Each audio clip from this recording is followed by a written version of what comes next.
제가 이제 선물 받아가지고 이 대한교육 20년을 말하다라는 네. 이 책을 지금 읽고 있는데요.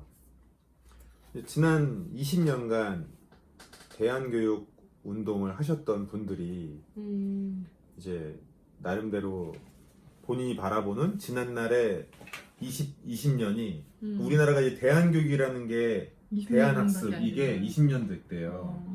예. 우리나라는 좀 늦은 편이죠. 다른 나라에 비해서는. 그런데 20년간에 이제 어떤 일들이 있었으며 어떤 부분을 후회하고 있는지 무엇을 놓쳤는지를 많은 분들이 한 분이 아니라 다양한 분들이 그 자기 견해를 나누고 있는 책인데. 그리고 20년 전에 대한학교가 없었다는 거네요. 그쵸. 그전에는 없었죠. 예. 없었어요? 네. 음. 근데 이제 저는 이 대한학교뿐만 아니라 일반적으로 공교육에 있는 선생님들, 교사들, 네. 유치원의 선생님들 음. 이런 교사들을 볼 때마다 그분들이 교육은 이래야 된다, 뭐 공부는 이래야 된다, 그거를 얘기하는 사람들이죠. 얘기하는 분들이잖아요. 교사라는 입장 네. 자체가. 네.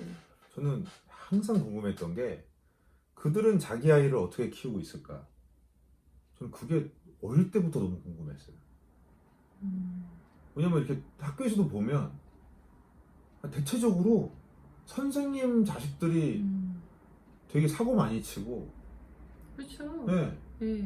보면은 이렇게 뭐 이걸 일반화 시킬 수는 없어요, 물론. 근데 하필이면 그게 눈에 띄는 걸 수 있어요. 부모의 직업이 그러다 보니까. 보면은. 그래서 예전에 누구더라?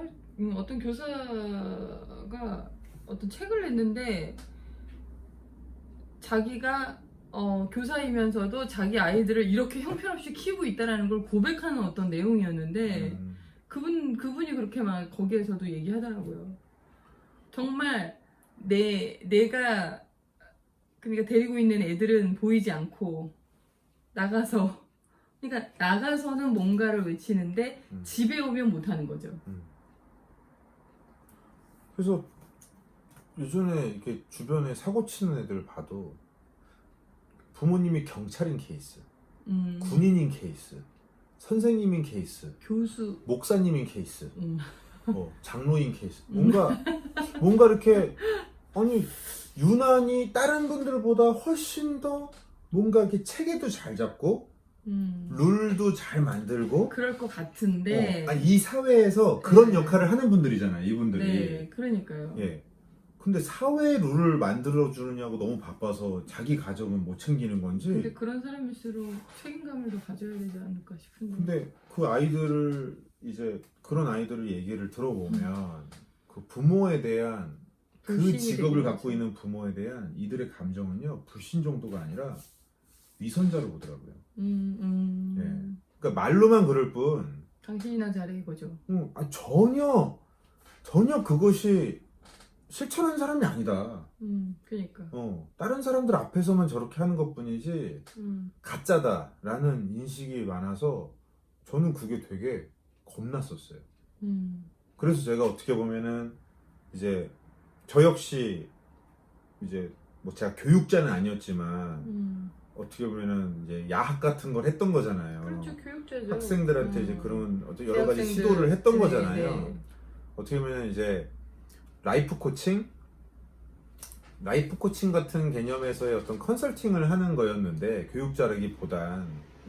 근데 솔직히 그렇게 앞에서 얘기하는 것 외에 제가 인간적으로 뒤에서 호박씨 까던 저 역시 정말 학생들한테는 감정을 잘 추스려야 된다, 욕심을 잘 다스려야 된다라고 해놓고 결국 저는 그 횟수의 차이가 있다고 제 스스로 막 합리화시키면서 대부분의 사람들은 100번 할 거를 나는 한 번밖에 안 했다.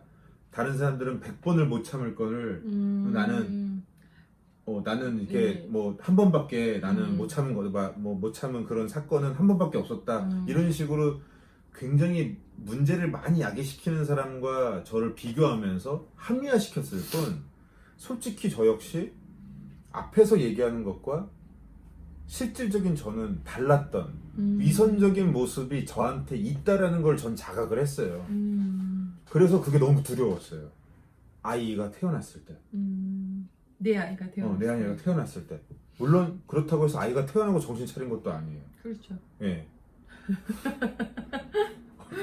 저기 눈으로 때리셨어요. 그래. 예. 진짜 너무 부끄럽게도 그 자각을 하고도 계속 넘어졌어요.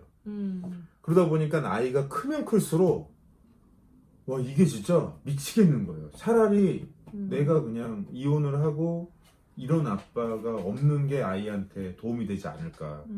실질적으로 문제가 심각한 가정이라면 같이 있는 것보다는 떨어져 있는 것이 아이한테도 낫다라는 것은 분명한 거니까 차라리 이혼을 하는 게 낫지 않을까.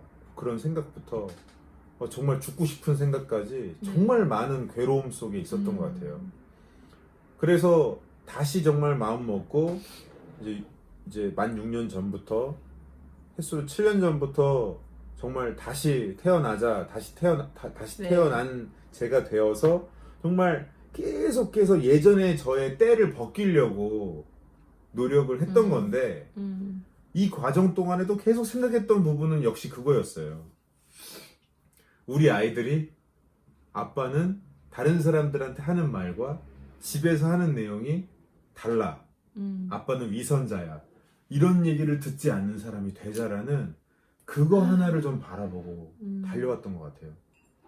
만약에 이 유튜브 영상 이거를 만약 애들이 보고서 뭐야 우리 집에서는 이렇게 하지도 않으면서 아빠는 영상에다 대고는 저렇게 얘기하고 만약 그런다면 큰일 나죠. 진짜 우리는 한 방에 그냥 한 방에 가는 거잖아요. 우리 애들이 다 지켜보고 있습니다. 그러니까 그래서 제일 두려운 존재가 아이들인 것 같아요. 네. 아이들의 그런 눈망울 반짝반짝거리는 그 귀여운 눈망울이 저를 쳐다보고 있는 게 저는 옛날부터 CCTV 같이 보이기도 하고 너무 무섭더라고요. 그게 그러니까 주변의 교사들 특히 나쁜 짓 하고 왔을 때 애들이 이렇게 네.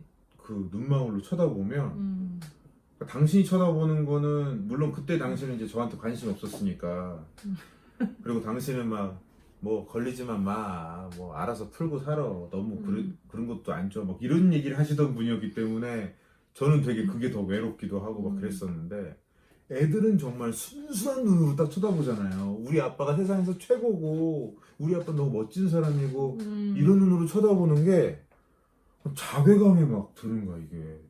그런 거 들은 사람이면 너무 괜찮은 사람이고 그런 거 안 드는 사람도 많거든요. 진짜 너무 괴로웠거든요 그게.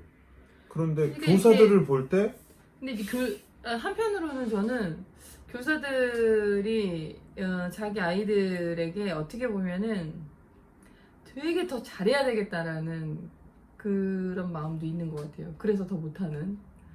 그러니까 내가 교사이기 때문에 어떻게 보면 실수하지 않으려고 오히려 더 막 이렇게 자기를 갈아 넣는 거죠.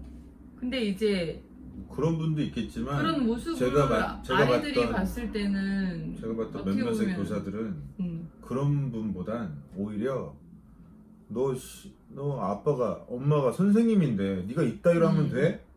누구보다도 공부 잘해야 되는 거 아니야? 네가 똑바로 살아야 되는 거 아니야? 라고 윽박지르기만 했어요. 제가 그러니까, 알던 선생들은. 그러니까 이제 교사들이 그러니까 더 잘해야겠다라는 게 아니라 그러니까 당신은 그랬잖아. 더 잘해야겠다고 그러니까 더 잘해야 되겠다라는 그게 너무나 크기 때문에 아이들한테도 당연히 그렇게 아니 그게 얘기를 크면 했겠죠. 그게 크면 지가 잘해야지. 내가 잘해야겠다라는 그게 크면 그만큼 지가 잘해야지. 자기가 잘해야지.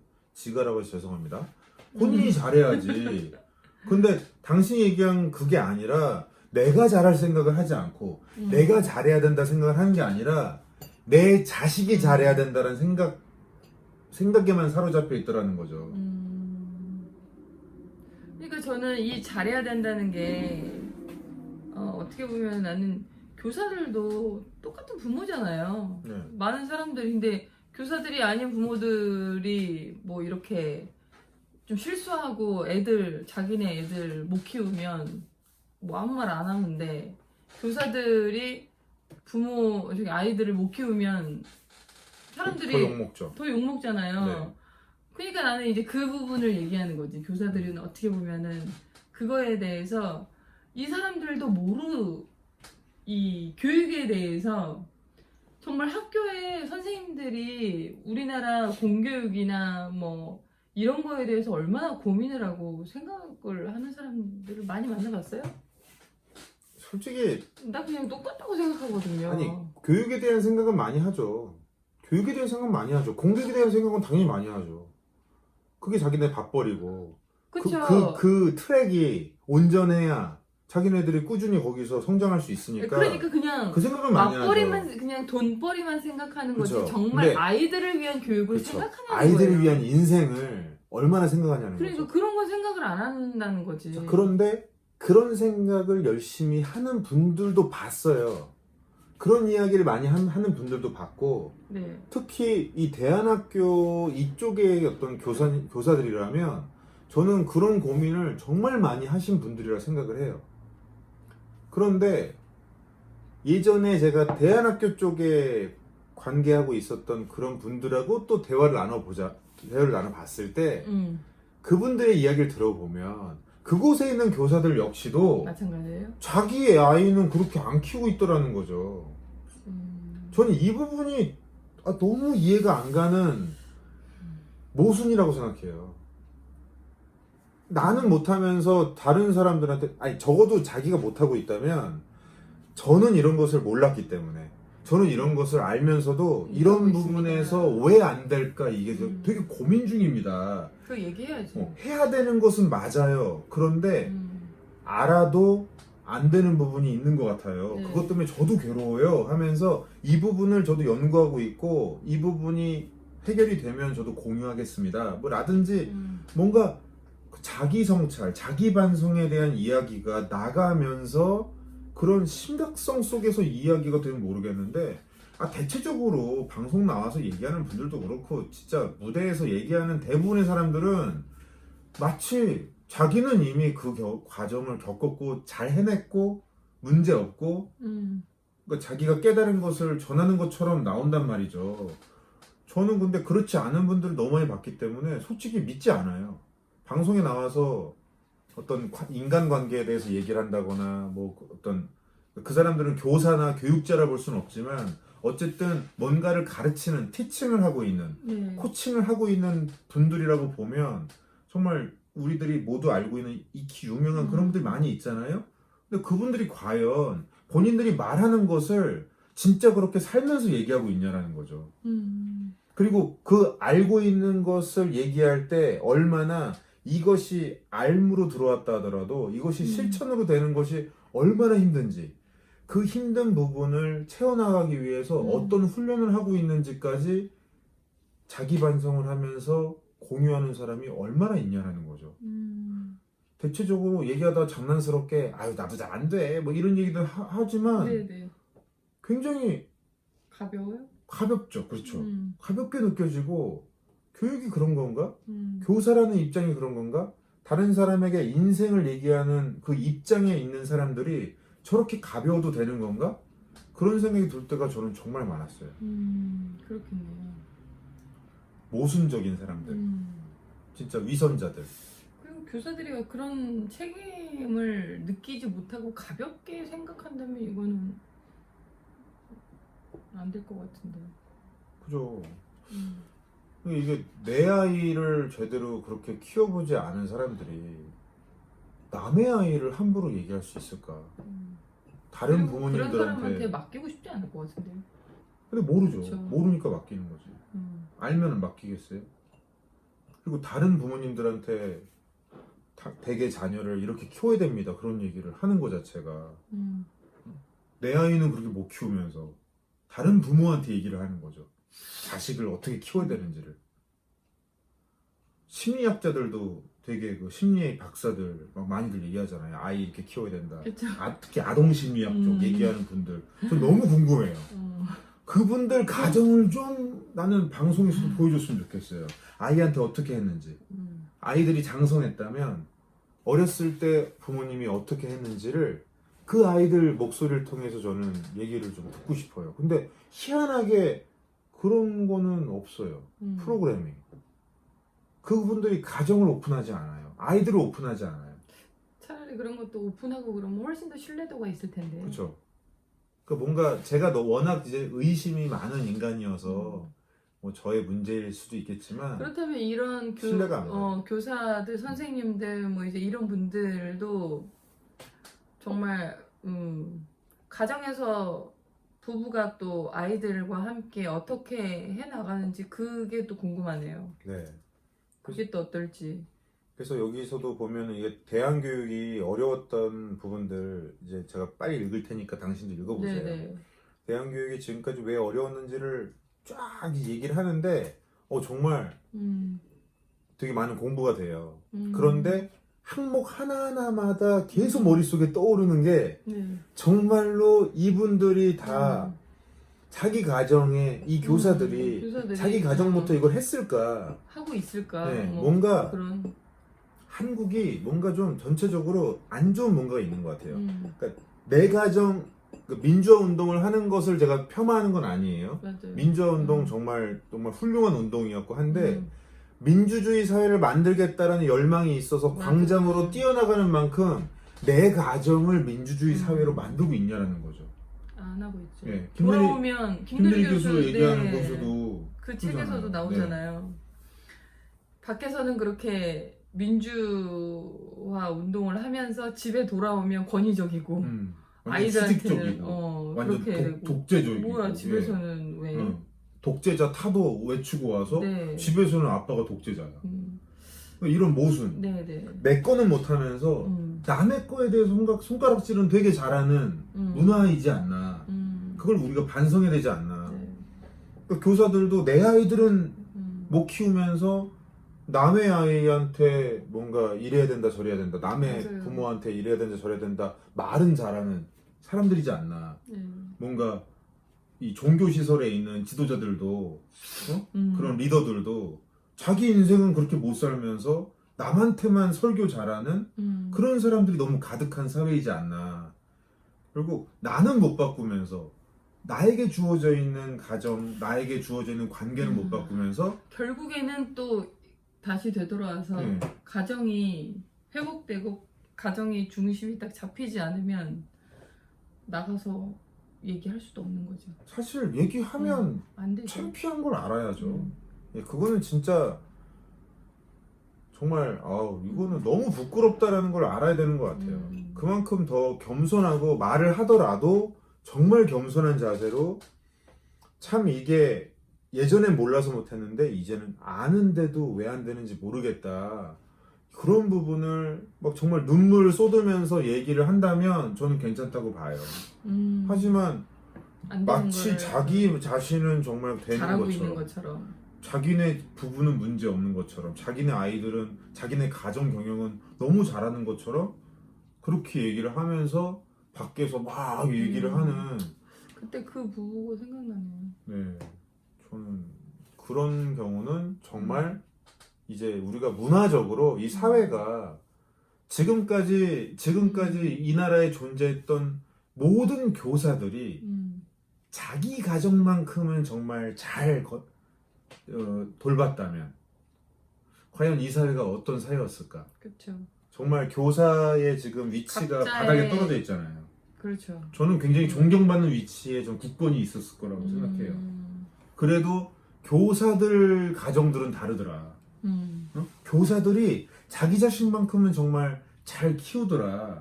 이런 얘기를 지금까지 듣고 있다면 과연 이 사회가 어떻게 변했을까? 그러면 학교를 보냈겠죠. 그죠. 그리고 종교 지도자들도 야 진짜 그런 어떤 뭐 어느 종교든지 저기 결혼 안 하시는 그쪽 종교 말고는 어느 종교든지 와 그 종교의 사람들은 자녀들이 너무 훌륭하더라. 자녀들이 잠깐 실수를 하고 삐뚤어지는 일이 있어도 바로바로 반성하고 자기 자리를 잡는 것에 있어서 정말 뛰어나더라. 아이들이 뭔가 다르더라. 정말 이 사회적으로 정말 너무나도 좋은 선한 영향력을 끼치더라. 뭔가 그런 거를 보였다면 그럼요. 세상이 정말 평화롭지 않을까요? 결국은 밖에 나와서 떠드는 사람들, 그 사람들 대부분이 수신제가 치국 평천한데 수신제가 안 하고 치국 평천화 하려고 그냥 바깥으로 나가고 있는 것은 아닌지. 그게 제일 네. 쉬우니까. 가정을 진짜 회복하고 가정이 단단해지고 가정이 건강해지는 게 제일 힘들잖아요.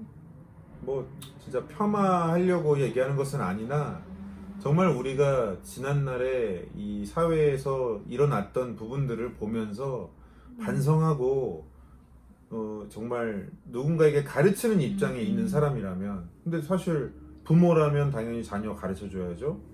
그리고 직장에서도 선배들은 후배를 가르쳐야죠. 그렇죠. 따지고 보면 가르치는 입장에 서 있지 않은 사람은 존재하지 않는다고 없죠. 봐요. 그럼요. 네.